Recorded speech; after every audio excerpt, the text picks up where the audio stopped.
कैसे जंतर मंतर पहुंच गई मोदी वाली झालमुड़ी। कैसे क्रिकेट खेलकर जंतर मंतर में मोदी अमित शाह की पुलिस को पूरी तरह से कॉकरोचेस ने सरप्राइज कर दिया है।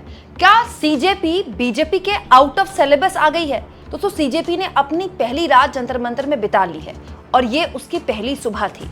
और रविवार की सुबह जैसे ही हुई, सीजेपी के फाउंडर अभिजीत दीपके खड़े हुए और उन्होंने देश के लोगों, दिल्ली एनसीआर के लोगों से अपील करनी शुरू कर दी। उन्होंने किसानों से अपील की, मजदूरों से अपील की, आम लोगों से अपील की कि इससे अच्छा तरीका अपना संडे बिताने का नहीं होगा। हमें सपोर्ट कीजिए, हम आपके भाई बहनों, आपके बच्चों के लिए यहाँ प्रोटेस्ट कर रहे हैं। मैं आपको याद दिला दूं दोस्तों, कॉकरोच जनता पार्टी का कल दिल्ली में प्रदर्शन था।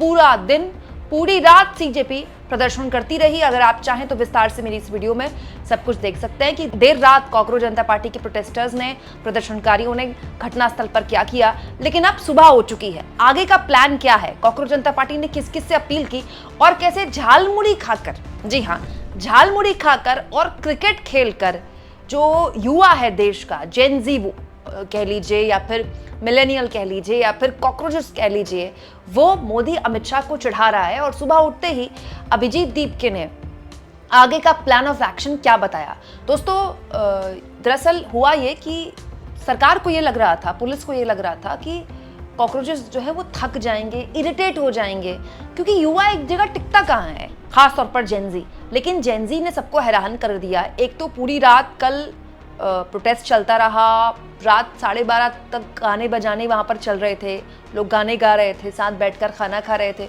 उसके बाद जब सुबह हुई तो सुबह वहाँ पर आप देखिए जो प्रदर्शनकारी रात भर वहाँ पर डटे हुए थे, सुबह क्रिकेट खेलकर अपना एंजॉयमेंट कर रहे थे। मतलब वहाँ पूरा फुल पिकनिक वाला माहौल चल रहा था आज सुबह।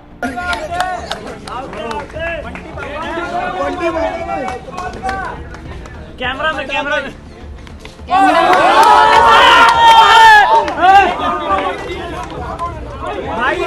भाई इसके बाद दोस्तों दीपके के लिए कुछ लोग झालमुड़ी ले आए। दोस्तों वही वाला झालमुड़ी, बंगाल वाला, जिसकी वजह से बंगाल में मोदी जी को खूब वो वायरल हुए, उनको काफ़ी फुटेज मिली। बीजेपी वालों ने उस झालमुड़ी को काफ़ी एक तरह से आप कह सकते हैं आगे बढ़ाया। और उसी झालमुड़ी को सीजेपी के प्रोटेस्ट में जंतर मंतर में कुछ लोग ले आए। तो दीपके साहब कैसे मोदी को याद कर रहे थे कि खा लेते हैं, कम से कम मोदी वाली एनर्जी हमें भी आ जाएगी। और मैं सपोर्ट के लिए हूँ, हमेशा तैयार रहूंगा सपोर्ट के लिए। थोड़ा थोड़ा झालमुड़ी खा लेते हैं सारे लोग। खाइए सर, खाइए सर, हमें भी थोड़ी एनर्जी आ जाएगी मोदी जी जैसे। खाइए खाइए और देश का झालमुड़ी खाइए और हमने प्रधान को भगाइए। दोस्तों इसके बाद सुबह सुबह अभिजीत दीपके ने आज देश के किसानों, मजदूरों और आम लोगों से अपील की कि मैं आपके, मतलब किसानों से वो बात कर रहे थे जब दिल्ली में किसान आंदोलन हो रहा था, तो मैं किसान आंदोलन में आपके सपोर्ट में था। अब आपकी बारी है, मेरे साथ आइए, मतलब हमारे साथ आइए, हम आपके बच्चों के भविष्य के लिए लड़ रहे हैं। हम उन बच्चों के लिए लड़ रहे हैं जिन्होंने नीट पेपर लीक की वजह से अपनी जान दे दी। और इसके लिए वो जंतर मंतर में लोगों से अपील कर रहे हैं, मजदूरों से, किसानों से, आम लोगों से, कि संडे बिताने का इससे अच्छा तरीका कुछ नहीं होगा। इस देश के जितने भी मजदूर हैं, मैं उन सबसे रिक्वेस्ट करता हूँ, आपके बच्चे आज अपने हक के लिए लड़ रहे हैं। वो सभी किसान नेता, वो सभी किसान भाई, सभी मजदूर अभी के अभी जंतर मंतर पहुंचे। हम कल दोपहर से यहाँ पर रुके हुए अपने हक के लिए। 12 से ज्यादा स्टूडेंट्स ने सुसाइड करी है। हम उनके लिए न्याय मांग रहे हैं। जब किसान अपने हक के लिए लड़ रहा था तब मैं खुद सिंघू बॉर्डर पर था। जब किसान अपने हक के लिए लड़ रहा था तब यहाँ जो जितने भी भाई है वो कई सारे भाई खुद सिंघू बॉर्डर पर थे। तो जब आप अपने हक की लड़ाई लड़ रहे थे, हम आपके साथ थे। आज हम आपसे रिक्वेस्ट करते हैं, हमारा साथ देने आप भी आइए। ये लड़ाई आपके सहयोग के बिना पूरी नहीं होगी। ये लड़ाई आपके सहयोग के बिना आगे नहीं जा सकती। और धर्मेंद्र प्रधान का इस्तीफा, मुझे लगता है अगर किसान, इस देश का किसान हमारा साथ दे दे तो धर्मेंद्र प्रधान को तो इस्तीफा देना पड़ेगा। तो इस देश के सभी किसान भाइयों से मेरी रिक्वेस्ट है, हाथ जोड़कर आइए, इस देश के बच्चों का साथ दीजिए। जैसा इस देश के बच्चों ने आपका साथ दिया था किसान आंदोलन के वक्त, अब वक्त आ गया है आप इस देश के बच्चों का साथ दीजिए और हमारे आंदोलन का साथ दीजिए। धन्यवाद।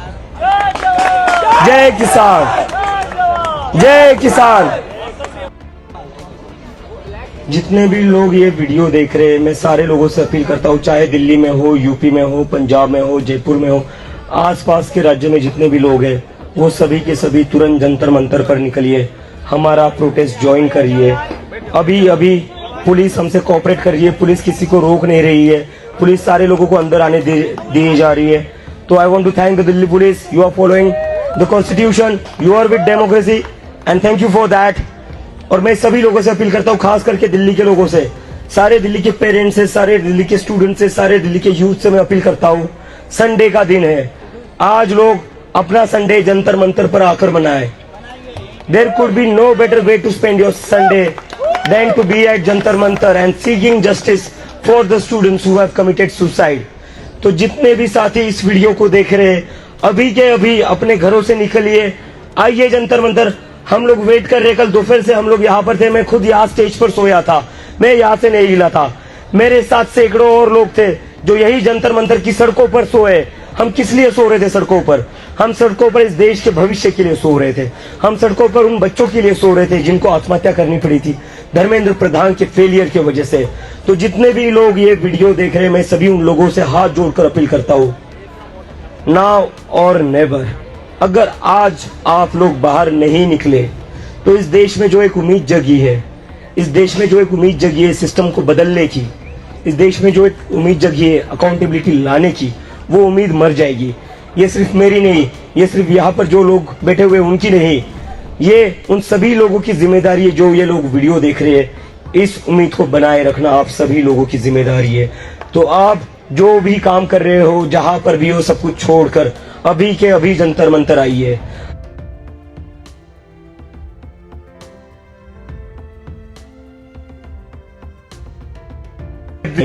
अगर आप लोग आपके घरों से निकलकर बाहर नहीं आएंगे जंतर मंतर, तो कोई जिम्मेदारी लेगा नहीं, कोई सरकार अकाउंटेबल बनेगी नहीं। इस सरकार को अकाउंटेबल बनाना पड़ेगा। अब दोस्तों इसमें एक कैच है। कैच ये है कि अगर आप गौर से देखें तो पुलिस यहाँ ना पूरी तरह से कंफ्यूज दिखाई दे रही है। जैसे कल खबर आई कि पुलिस ने जो है बिजली पानी बंद कर दी है, बिजली पानी बंद भी कर दिया था। फिर दीपके ने मंच से कहा कि क्या गृहमंत्री ने कहा है, क्या प्रधानमंत्री ने कहा है, किसने कहा है बिजली पानी बंद करने के लिए? फिर बिजली पानी वहां पर चालू कर दिया। फिर सुनने में आया वॉशरूम्स बंद कर दिए, फिर वॉशरूम्स वहां चालू हो गए। आज सुबह तक एक खबर थी, रात तक वहां जितने भी प्रदर्शनकारी थे सबको निकाल दिया गया था, जो नहीं गए वही वहीं थे। मतलब एंट्री बंद हो गई थी, एग्जिट कोई भी कर सकता था, निकल कोई भी सकता था। अब अभिजीत दीपके कह रहे हैं पुलिस आने दे रही है। तो ये ना बड़ा एक कंफ्यूजन दिखाता है कि अमित शाह और उनकी पूरी स्ट्रैटेजी फिलहाल समझ नहीं पा रही कि इनका करें क्या, इनको फुटेज दें, इनको फुटेज ना दें। क्योंकि अब अगर दीपके कह रहे हैं, अभिजीत दीपके कह रहे हैं कि पुलिस नहीं रोक रही है, तो ये बड़ी अजीबोगरीब स्थिति हो गई। पुलिस कब तक नहीं रोकेगी? पता चला 2 घंटे बाद फिर रोक दिया। तो ये कंफ्यूजन दिखाता है कि पुलिस को ऊपर से सही आदेश नहीं मिल रहे, कभी कुछ हो रहा है, कभी कुछ हो रहा है। दूसरा ये भी बताता है कि एक्चुअली में हो सकता है सरकार को पता ही ना हो कि एग्जैक्टली इसे हैंडल कैसे करना है, क्योंकि प्रदर्शन हैंडल करने में सरकार का ट्रैक रिकॉर्ड बड़ा खराब रहा है। किसान आंदोलन भी ऐसे ही हुआ था। सरकार को बिल्कुल उम्मीद नहीं थी जब पहला वाला किसान आंदोलन था कि किसान पूरे 2-3 महीने का सामान लेकर आ जाएंगे, और वो धरने पर बैठ गए, दिल्ली के बॉर्डर सील हो गए और सरकार की हालत खराब हो गई। 1 साल तक किसान बैठे रहे, अंत में मोदी जी को हाथ जोड़कर माफी मांगनी पड़ी, 3 कृषि कानून वापस लेने पड़े, फिर किसान वहां गए। उसके बाद दूसरा किसान आंदोलन हरियाणा के बॉर्डर में हुआ, वहां पर किसानों को रोक दिया गया, उसकी वजह से भी अच्छी खासी चीचलेदर हुई सरकार की। दोस्तों इसके अलावा पहलवान बेटियों ने जिस तरह से प्रोटेस्ट किया था यौन शोषण के मामले में बृजभूषण शरण सिंह के खिलाफ, उस मामले में भी सरकार का जो पूरा ट्रैक रिकॉर्ड रहा बहुत ही खराब रहा। और उसके बाद सीजेपी को तो सरकार ने भाव ही नहीं दिया। सरकार ने इंपॉर्टेंस ही नहीं समझा कि भाई मतलब उसको ऐसा कुछ भी उसके साथ किया जाए कि उसको रोका जाए या नहीं जाने दिया जाए। लेकिन पिछले 24 घंटे में आप वो घबराहट, वो छटपटाहट और वो कंफ्यूजन देख रहे हैं। नहीं तो पुलिस को एक सिंपल आदेश देने में सरकार को ज़्यादा टाइम थोड़ी लगता है। भाई दिल्ली की पुलिस किसके अंदर आती है? गृह मंत्रालय के अंदर आती है। गृह मंत्री या गृह मंत्रालय एक ही बार उनको क्लियर करना था कि आप तुरंत इनको हटा दीजिए। कल आरएएफ वाले बैरिकेड तक पहुंच गए थे ना, हटा सकते थे। बैरिकेड तक क्यों पहुंचे जब हटाना नहीं था? तो पहला आदेश तो मिला होगा ना कि हटाइए।